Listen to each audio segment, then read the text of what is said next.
үстерде дип тә әйтәләр.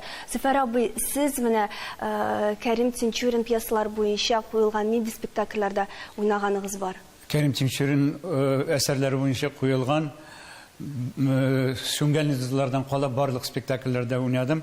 Аның беренчесе шулай ук Раби Табибатулла безгә баш режиссер булып килгәчтен театрны Кремльдән чыгардылар һәм без Михавчиклар мәдәният сараенда язлыкта аның әсәре Тинчурин театрында Кәшиф ападан соң беренче куелган әсәре ул Хикмәтле доклад иде. Мин анда уйнадым Низамны.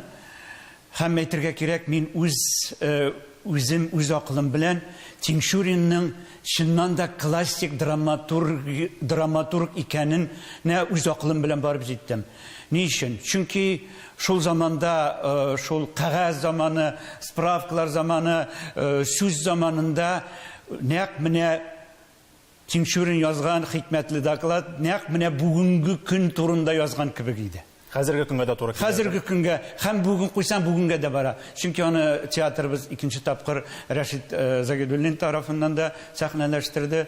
Шуны әйтәсем килә, Тинчурин аганың театрны, безнең театрны башлап оештыруда гына түгел, безнең театрның нигезен салучы гына түгел, ә менә безнең театрның юнәлешен, кыйбласын барлауга зур өлеш керткән драматург шәхес дип әйтәсем килә. Менә бу нуктада сез сүнгән йолдызларында искә алдыгыз, әдәгез